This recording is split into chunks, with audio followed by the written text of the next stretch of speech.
हम इसराइल को कभी तस्लीम नहीं कर सकते जब तक फ़लस्तीनियों को उनका हक नहीं मिलता। अपने फ़लस्तीनी भाइयों से और मुजाहिदीन से कहूँगा। अस्सलामुअलैकुम दोस्तों, मेरा नाम अली हैदर है। आज की इस वीडियो में हम बात करेंगे इसराइल और पाकिस्तान की दोस्ती के बारे में। पाकिस्तान का इसराइल से दोस्ती के बारे में क्या मौक़िफ़ रहा है, और मिस्र जिसे कहा गया था कि एक बार इसराइल को तस्लीम कर लो तुम्हारी किस्मत बदल देंगे, फिर उस मिस्र के साथ इसराइल ने क्या किया, आइए जानते हैं आज की इस वीडियो में। नाजरीन, आज से 50 साल पहले अक्टूबर 1973 में यहूदियों के मुकद्दस दिन योम कपूर पर मिस्र, शाम और कुछ दीगर अरब ममालिक के इत्तेहाद ने इसराइल पर हमला कर दिया था। योम कपूर यहूदियों का एक मुकद्दस दिन है जिस दिन वो इबादत करते हैं, मगफिरत की दुआ करते हैं और रोजा रखते हैं।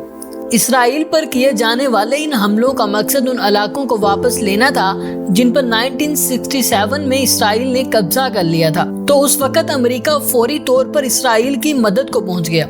साबका सोवियत यूनियन यानी कि रूस की क़यादत ने अमेरिका को मशरक़ी वस्ता में मुदाखलत से मना किया और दोनों सुपर पावर्स उस वक्त आमने सामने आ गई थी। उस वक्त पाकिस्तान के वजीर आज़म जुल्फ़िकार अली भुट्टो थे। उन्होंने पाकिस्तान एयरफोर्स के पायलट मिस्र और शाम भेज दिए जिन्होंने कई इसराइली जंगी जहाज मार गिराए थे। इस दौरान अक़वाम मुत्तहिदा ने सीज़ फायर करा दिया और अमेरिका ने बैकडोर चैनल से इसराइल और मिस्र में अमन मुज़ाकरात शुरू करवाए। मिस्र के साथ वादा किया गया कि अगर वो इसराइल को तस्लीम कर ले तो मिस्रियों की तकदीर बदल दी जाएगी।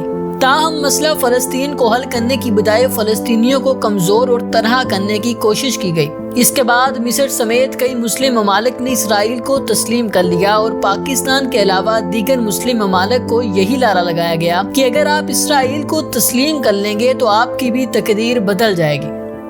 अमेरिका और इसराइल ने मसले फ़लस्तीन को हल करने की बजाय फ़लस्तीन पर अक़वाम मुत्तहिदा की करारदादों की खिलाफ वर्जी शुरू कर दी और फ़लस्तीन को कमज़ोर कर दिया, जिसकी वजह से वो इसराइल के साथ मुज़ाकरात करने पर मजबूर हो गया।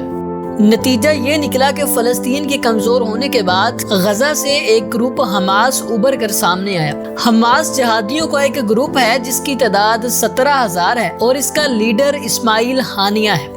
और उस जंग के 50 साल बाद आज अक्टूबर 2023 में हमास ने इसराइल पर हमला कर दिया है। ये हमला और इसका रद्द अमल इतना शदीद है कि दुनिया एक दफा फिर दो कैंपों में तकसीम हो रही है। कुछ मुबस्सरीन का ख्याल है कि हमास के हमले का असल मकसद सऊदी अरब और इसराइल के दरमियान किसी मुमकिना अमन मुआहदे को ख़त्म करवाना है, क्योंकि सऊदी अरब के बारे में यही तासुर दिया जा रहा है कि वो इसराइल को तस्लीम करने वाला है। कुछ दिन पहले इसराइली वजीर आज़म नेतन्याहू ने अक़वाम मुत्तहिदा की जनरल असम्बली के इजलास से खिताब करते हुए एक नए मशरक़ी वस्ता का नक्शा लहराया था और कहा था कि मुत्तहिदा अरब अमारात, सऊदी अरब, अर्दन और इसराइल की राहदारी यूरोप व एशिया से मिलाएगी। लेकिन नेतन्याहू ने अपने इस बयान में फ़लस्तीनियों के लिए कोई उम्मीद अफज़ा बात नहीं की थी। इसके बाद इसराइली वजीर ख़ारजा एली कोहन ने इशारा दिया था कि बहुत जल्द 6-7 मुस्लिम ममालिक इसराइल को तस्लीम कर लेंगे, जिसके बाद पाकिस्तान में ये बहस शुरू हो गई थी कि अगर सऊदी अरब ने इसराइल को तस्लीम कर लिया तो पाकिस्तान क्या करेगा, इसराइल को तस्लीम करेगा या नहीं करेगा। अब तारीख की बात कर लेते हैं कि पाकिस्तान पर कैसे इसराइल को तस्लीम करने का जोर डाला गया।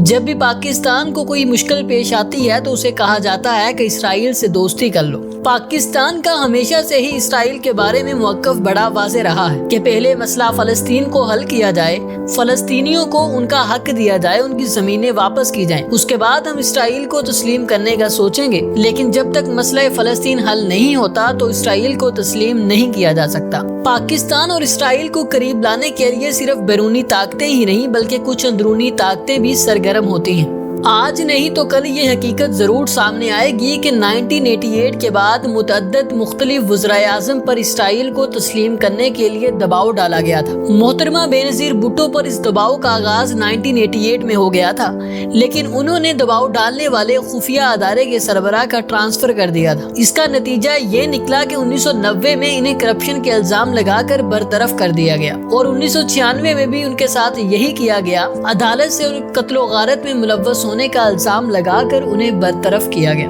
جنرل پرویز مشرف تو اسرائیل کو تسلیم کرنے کے بہت قریب پہنچ چکے تھے، لیکن 2007 کی وکلا تحریک نے ان کے سب منصوبے خاک میں ملا دیے۔ 2019 میں جنرل قمر جاوید باجوہ نے وزیر اعظم عمران خان کو اسرائیل کے ساتھ بیک ڈور روابط بڑھانے کا مشورہ دیا تھا، لیکن عمران خان نے صاف کہہ دیا تھا کہ اسرائیل پر پاکستان کی وہی پالیسی ہوگی جو قائد اعظم کی تھی۔ ہم اسرائیل کو کبھی تسلیم نہیں کر سکتے جب تک فلسطینیوں کو ان کا حق نہیں ملتا۔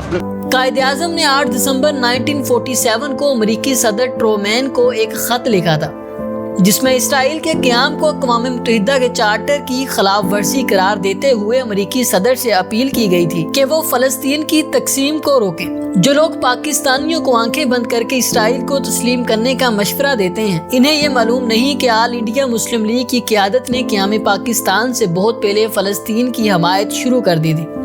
1923 میں فلسطینیوں کا ایک وفد ہندوستان آیا تھا اور مسلم لیگ نے اس وفد کو مسجد اقصی کی تعمیر کے لیے فنڈ اکٹھے کر کے دیے تھے۔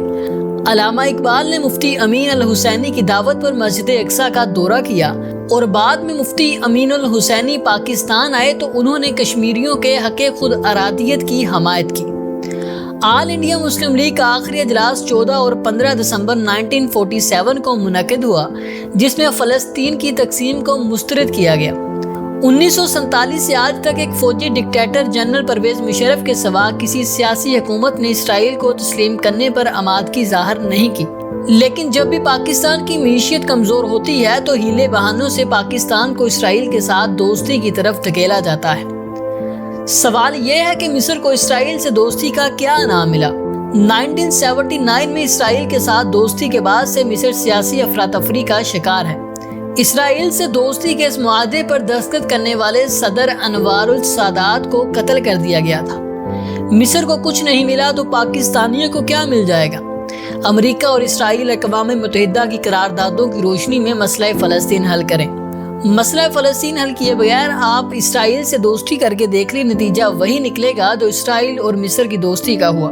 تو نتیجہ یہ نکلتا ہے کہ مسئلہ فلسطین کو حل کیے بغیر مشرقی وسطی یعنی کہ فلسطین میں امن قائم نہیں ہو سکتا، اور مسئلہ کشمیر کو حل کیے بغیر جنوبی ایشیا، پاکستان اور انڈیا میں امن قائم نہیں ہو سکتا۔